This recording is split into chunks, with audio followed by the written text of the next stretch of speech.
নমস্কার, আপনারা দেখছেন জেলার ১ নম্বর online TV channel Birbhum RC TV. শুরু করছি আজকের সংবাদ। বিস্তারিত সংবাদে যাবার আগে দেখে নেব সংবাদ শিরোনাম।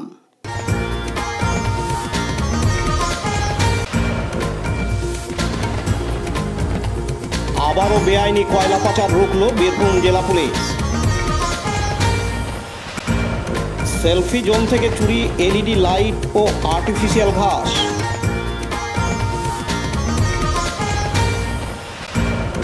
আঞ্চলিক হস্তশিল্প তাঁতবস্ত্র স্বরোজগার মেলার উদ্বোধন শান্তিনিকেতনে। ফের বোলপুর শহরে চুরি ঘিরে চাঞ্চল্য।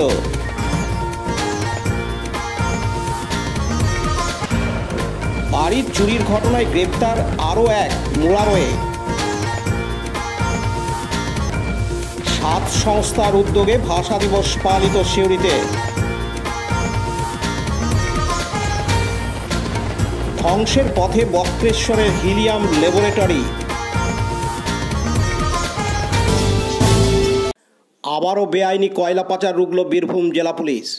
আজ বৃহস্পতিবার ২২শে ফেব্রুয়ারি লোকপুর প্রতাপপুর রাস্তা দিয়ে পাচার হচ্ছিল অবৈধ কয়লা বোঝাই মোষের গাড়ি। পরপর ১৮টি অবৈধ কয়লা বোঝাই মোষের গাড়ি খয়রাশোলের লোকপুর এলাকা থেকে আসছিল। খবর পেয়ে দুবরাজপুরের লোকপুর প্রতাপপুর রাস্তায় অবৈধ কয়লা বোঝাই মোষের গাড়িগুলিকে আটক করে পুলিশ। পুলিশ সূত্রে খবর, আগে থেকেই পুলিশের কাছে খবর ছিল যে প্রচুর পরিমাণ অবৈধ কয়লা বোঝাই মোষের গাড়ি করে পাচার হচ্ছে। আর এরপরেই ডিএসপি প্রতীক রায়, দুবরাজপুর থানার সিআই মাধবচন্দ্র মণ্ডল, দুবরাজপুর থানার ওসি সিদ্ধার্থ শঙ্কর মণ্ডল বিশাল পুলিশ বাহিনী নিয়ে হাজির ছিলেন লোকপুর প্রতাপপুর রাস্তায়। পুলিশ দেখে অবৈধ কয়লা বোঝাই মোষের গাড়ি ছেড়ে পাচারকারীরা পালিয়ে গেলেও ধরা পড়ে যায় একজন। পুলিশ সূত্রে জানা গেছে, গাড়িগুলিতে ৫ টন করে অবৈধ কয়লা পাচার করা হচ্ছিল। ১৮টি মোষের গাড়ি থেকে উদ্ধার হয়েছে প্রায় ৯০ টন অবৈধ কয়লা। Laltu Mukherjee report, Birbhum RC TV, Dubrajpur. বীরভূমের সিউড়ির ১৮ নম্বর ওয়ার্ডে ভালোবাসার সিউড়ি লেখা সেলফি জোন থেকে চুরি এলইডি লাইট ও আর্টিফিশিয়াল ঘাস। সিউড়ি বোলপুর রাস্তায় সিউড়ি শহরে ঢোকার রাস্তায় ১৮ নম্বর ওয়ার্ডের হাটজন বাজারে এই সেলফি জোন তৈরি করেছে সিউড়ি পৌরসভা। সিসিটিভির ফুটেজ দেখা যাচ্ছে, গতকাল বুধবার ২১শে ফেব্রুয়ারি রাত্রি ১১টা থেকে ১২টা নাগাদ একটি ট্রাক থেকে নেমে জিনিসপত্র চুরি করছে ট্রাকের কর্মীরা। সিসিটিভি ক্যামেরায় ফুটেজে ট্রাকের নম্বর চিহ্নিত করে তদন্ত শুরু করেছে সিউড়ি থানার পুলিশ। এদিন স্থানীয় ১৮ নম্বর ওয়ার্ডের বাসিন্দা পবিত্র দাস জানান, আমাদের শহরকে সুন্দর রাখার জন্য এবং আমাদের ওয়ার্ডকে আরও সুন্দর রাখার জন্য আমরা একটা বিউটিফিকেশন করছিলাম এবং পুজোর আগে আমরা উদ্বোধন করি আমার ভালোবাসার শহর লাইটিং দিয়ে এবং ফোয়ারাও ছিল। আমরা দেখতে পাই ২-৪ দিনের মধ্যেই সেটা ভেঙে দেওয়া হয় এবং আমাদের যে ফোয়ারার যে আপনার জল তোলার জন্য যে মেশিন সেটাও চুরি হয়। এই দেখে আমরা বিচলিত হই এবং আমরা সঙ্গে সঙ্গে সিসি ক্যামেরা লাগাই। আবার দেখতে পাচ্ছি, আবার কয়েকদিন আগে আমাকে কালকেই একজন খবর দিলেন যে ওখান থেকে আমাদের যে প্লাস্টিক ঘাস লাগানো ছিল সেগুলো চুরি হয়ে গেছে। এইভাবে যদি প্রতিনিয়ত চুরি হয় তাহলে তো আমাদের তো এই জিনিসগুলো ধরে রাখা সম্ভব নয়, কারণ এটা তো শুধুমাত্র কোনো একজনের উপরে নির্ভর নয়, এটা সাধারণ জনসাধারণের মানুষের উপর। এবার এটা সবাই যদি না লক্ষ্য রাখে এইভাবে তাহলে এগুলো নষ্ট হবে। বলছি, এটি তো সরকারি সম্পত্তি। অবশ্যই এটা সরকারি সম্পত্তি। চেয়ারম্যানকে জানানো হয়েছে, চেয়ারম্যানের নির্দেশে আমি সম্পূর্ণভাবে থানাকেও জানিয়েছি, কমপ্লেন করেছি, মৌখিক কমপ্লেন করেছি, রিটেন কমপ্লেন করি নাই এবং আমার সিসিটিভি ফুটেজ আমি তাদেরকে সাপ্লাই দিয়েছি। কি দেখা যাচ্ছে সিসিটিভিতে? যে বাইরের ট্রাক এসে দাঁড়াচ্ছে, বাইরের না লোকাল সেটা বলতে পারবো না, দাঁড়াচ্ছে, দাঁড়িয়ে নেমে মালগুলো তুলে নিয়ে চলে যাচ্ছে। এলইডি লাইটও নিয়েছে? এলইডি লাইটগুলো ভেঙে দিয়েছিল। হ্যাঁ, বেশ কিছুদিন আগে নিয়ে গেছে। তদন্ত শুরু করেছে পুলিশ? তদন্ত শুরু করেছে। পুলিশ আমাকে ফোন করেছিল, ওরা দেখছে এবং ওরা লক্ষ্য করছে কিভাবে কি হচ্ছে। কিন্তু এভাবে শুধু পুলিশের ব্যাপারটা নয়, ব্যাপারটা হচ্ছে আমি বলবো সবাইকে সতর্ক থাকতে হবে। এটা নিজেদের জিনিস, এটা আমাদের এলাকার জিনিস। এলাকাটার যদি সৌন্দর্য জিনিসগুলো নষ্ট হয়ে যায় তাহলে মানুষ খারাপ ভাববে। কটার সময় দেখা যাচ্ছে এরকম ঘটনা ঘটাচ্ছে? রাত্রি ১১টা-১২টার পর। পার্থ দাসের report, Birbhum RC TV, Suri. এখন বিজ্ঞাপন বিরতি, ফিরে আসছি বিরতির পর। সব থেকে ভালো চিকিৎসা সবচেয়ে কম খরচে, সবচেয়ে কম খরচে। সব থেকে ভালো চিকিৎসা সবচেয়ে কম খরচে, সবচেয়ে কম খরচে। বিশ্বমানের স্বাস্থ্য পরিষেবা মিলবে দিনে রাতে, বিশ্বমানের স্বাস্থ্য পরিষেবা মিলবে দিনে রাতে। মনি মহেশ হসপিটাল, মনি মহেশ হসপিটাল, মনি মহেশ হসপিটাল, মনি মহেশ হসপিটাল। মনি মহেশ হসপিটাল, দুবরাজপুর, বীরভূম। ফিরে এলাম বিরতির পর। পশ্চিমবঙ্গের মুখ্যমন্ত্রী মমতা বন্দ্যোপাধ্যায়ের অনুপ্রেরণায় আঞ্চলিক হস্তশিল্প, তাঁতবস্ত্র ও স্বরোজগার মেলা 2024 উদ্বোধন হয় গতকাল বুধবার 21শে ফেব্রুয়ারি প্রান্তিক স্টেশন কাছে বিশ্ব বাংলা শিল্পী হাট শান্তিনিকেতনে। এই মেলা চলবে 22শে ফেব্রুয়ারি থেকে আগামী 29শে ফেব্রুয়ারি পর্যন্ত। দুপুর 1টা থেকে রাত্রি 9টা পর্যন্ত খোলা থাকবে এই মেলা। এই মেলাতে প্রদীপ প্রজ্বলনের মাধ্যমে শুভ সূচনা করেন রাজ্যের মন্ত্রী চন্দ্রনাথ সিনহা। সঙ্গে উপস্থিত ছিলেন বোলপুর পৌরসভার চেয়ারম্যান পর্ণা ঘোষ, বোলপুর পৌরসভার বিভিন্ন ওয়ার্ডের কাউন্সিলরগণ প্রমুখ। মেলাতে বিভিন্ন শিল্পীরা তাদের হাতের কাজের পসরা নিয়ে বসেছেন বিক্রির উদ্দেশ্যে। হাতের কাজে যারা নিযুক্ত তারা ঠিকঠাক মার্কেট পাচ্ছেন না বলে এই মেলাতে বিক্রি করার সুযোগ পাবেন। পাশাপাশি বিভিন্ন জায়গায় এরকম মেলার উদ্বোধন হচ্ছে।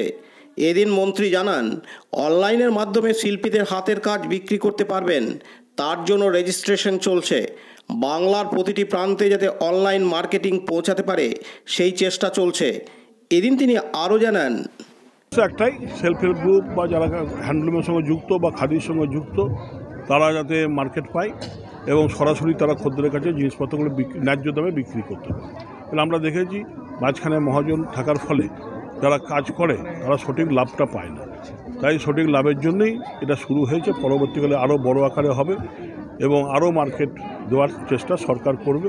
তারা মাননীয় মুখ্যমন্ত্রী সব দিকে নজর যেমন রাখেন তেমনি মায়েদের রোজগারের দিকেও নজর রাখেন। কোন কোন জায়গায় এই মেলাটা হচ্ছে?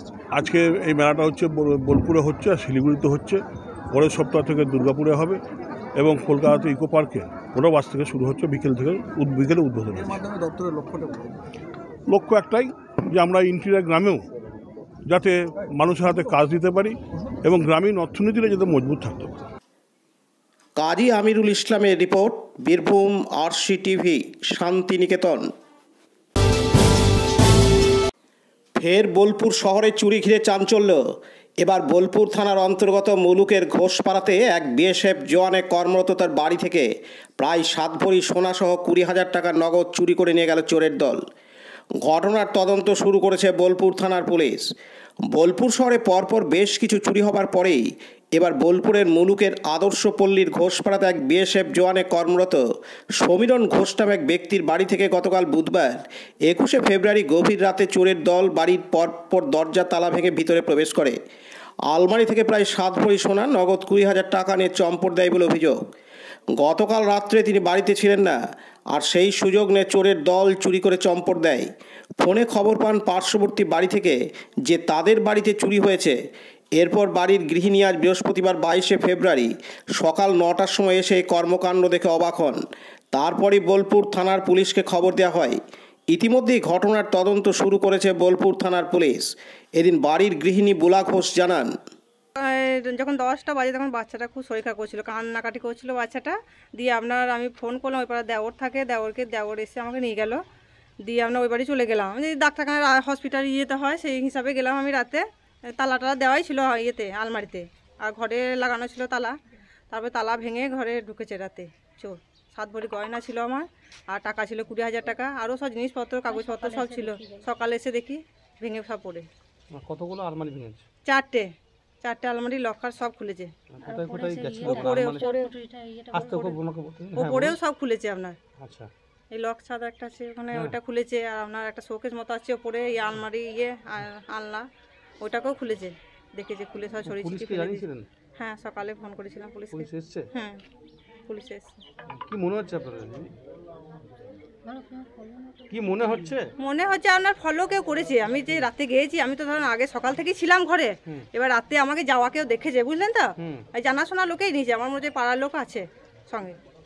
আপনার নাম? আমার নাম বুলা ঘোষ। কাজী আমিরুল ইসলামের রিপোর্ট, বীরভূম RCTV, বোলপুর। এখন বিজ্ঞাপন বিরতি, ফিরে আসছি বিরতির পর। RCS Network, high speed internet, broadband, cable TV and landline service provider, Dubrajpur, Birbhum. আমাদের এখানে পাবেন BSNL, RailTel, city alliance, NGO ফাইবারের internet, cable TV and landline টেলিফোনের কানেকশন নিতে যোগাযোগ করুন। দুবরাজপুর 034422962627 7449000072 9732202011 8207037404। সিউড়ি 034622999995 9647669665 7063544520। ফিরে এলাম বিরতির পর।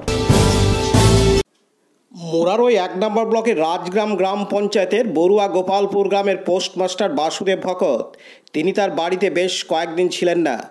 সেই সুযোগে তার বাড়িতে চোরেরা আসবাবপত্র থেকে শুরু করে বেশ কিছু গহনা ও টাকা পয়সা চুরি করে নিয়ে পালায়। এরপর তিনি খবর পেলে বাড়িতে এসে দেখেন অনেক জিনিসপত্র চুরি হয়েছে এবং গত মঙ্গলবার 20শে ফেব্রুয়ারি সন্ধ্যায় মোরারই থানায় লিখিত অভিযোগ দায়ের করেন। লিখিত অভিযোগ পেয়ে মোরারই থানার পুলিশ তদন্তে নেমে গতকাল বুধবার 21শে ফেব্রুয়ারি একজনকে গ্রেপ্তার করে। অন্যদিকে আজ বৃহস্পতিবার 22শে ফেব্রুয়ারি চুরির ঘটনার পরিপ্রেক্ষিতে আরও এক ব্যক্তিকে গ্রেপ্তার করে মোরারই থানার পুলিশ। ধৃত ব্যক্তির নাম বাশির উদ্দিন, ডাকনাম টেম্পু, বাড়ি মোরারই 1 নম্বর ব্লকের রাজগ্রাম গ্রাম পঞ্চায়েতের বড়ুয়া গোপালপুর।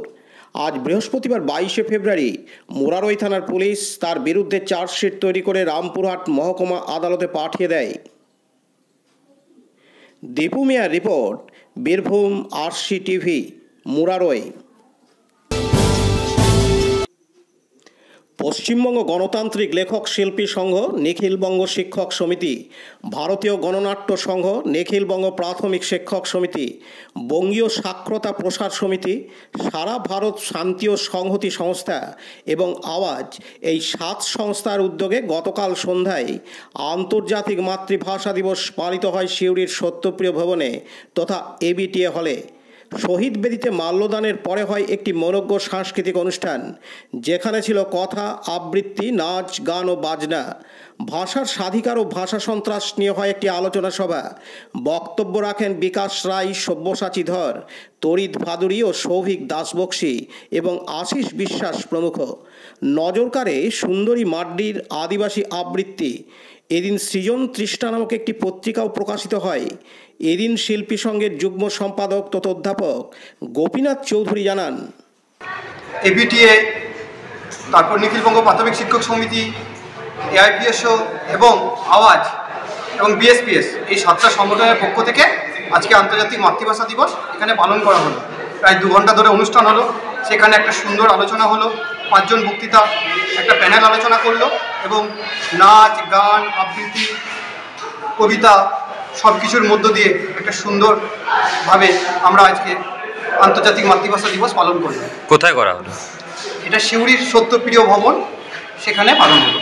আচ্ছা, আপনার নাম? পতিত পাবন বৈরাগ্যের রিপোর্ট, বীরভূম RCTV, সিউড়ি। এখন বিজ্ঞাপন বিরতি, ফিরে আসছি বিরতির পর। জ্যোতিষ, তন্ত্র, যন্ত্র ও রত্নে অশুভ গ্রহের স্থায়ী প্রতিকার করা হয়। জ্যোতিষ ও বাস্তু সম্রাট শ্রী শিব শঙ্কর। জীবনে যে কোনো সমস্যা, যেমন মাঙ্গলিক দোষ, কালসর্প দোষ, গুরুচণ্ডাল দোষ, বাস্তু দোষ, দৈন্য যোগ, দাম্পত্য কলহ, সন্তান, শনি সাড়েসাতি সহ বিভিন্ন জটিল সমস্যার সমাধান করা হয়। এছাড়া পড়াশোনায় বাধা, চাকুরিও বাধা, বিবাহে সমস্যা, ব্যবসায় ক্ষতি প্রভৃতি সমস্যার গ্যারান্টি সহকারে প্রতিকার করা হয়। কুষ্ঠি, ঠিকুজি ও বিবাহের জটিল বিচার করা হয়। চেম্বার, দুবরাজপুর, ওয়ার্ড নম্বর 6, মা আনন্দময়ী মন্দিরের পাশে, বীরভূম। বুকিং এর জন্য ফোন করুন 7908384147। ফিরে এলাম বিরতির পর। রকেট উৎক্ষেপণের জন্য যেমন দরকার হয় হিলিয়াম নামক হালকা গ্যাস, তেমনই নিউক্লিয়ার রিঅ্যাক্টরের সুরক্ষার কাজেও দরকার হয় হিলিয়ামের। এছাড়াও পারমাণবিক চুল্লির সুপার কন্ডাক্টিভ সাইক্লোটনের ক্ষেত্রেও দরকার হয় হিলিয়াম। একসময় ভারতসহ বিভিন্ন দেশে হিলিয়াম রপ্তানি করত আমেরিকা। প্রতি বছরে হিলিয়াম কিনতে ভারতের খরচ হতো প্রায় 55,000 কোটি টাকা। বীরভূমের শৈবক্ষেত্র দুবরাজপুর থানার বক্রেশ্বরে অগ্নিকুণ্ডের জল থেকে হিলিয়াম সংগ্রহ করা হতো একসময়। এটি আবিষ্কারের পেছনে ছিল বিজ্ঞানী সত্যেন্দ্রনাথ বসুর অবদান। ইংরেজির 1956 সালের ঘটনা। বীরভূমের বিশ্বভারতী বিশ্ববিদ্যালয়ের উপাচার্য তখন বিজ্ঞানী সত্যেন্দ্রনাথ বসু। কাজের ফাঁকে তিনি বেরিয়ে পড়তেন বীরভূমের বিভিন্ন গ্রামে। এভাবেই একদিন তিনি এলেন বক্রেশ্বরে। এখানে এসে তিনি দেখলেন অগ্নিকুণ্ডের ফুটন্ত গরম জল থেকে এক ধরনের গ্যাস বেরোচ্ছে। তিনি পরীক্ষা করে জানালেন এটি হিলিয়াম। এরপর তিনি তার প্রিয় ছাত্র শ্যামাদাস চট্টোপাধ্যায়ের হাতে এই বিষয়ে দায়িত্ব দেন।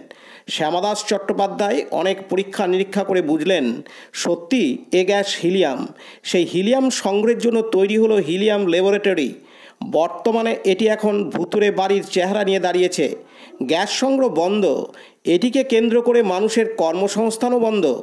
নিঃস্ব, রিক্ত, বন্ধা এই ল্যাবরেটরি এখন ধ্বংসের পথে ইতিহাস হতে চলেছে বীরভূমের শৈবক্ষেত্র বক্রেশ্বরের বুকে। সোমনাথদের রিপোর্ট, বীরভূম RCTV বক্রেশ্বর।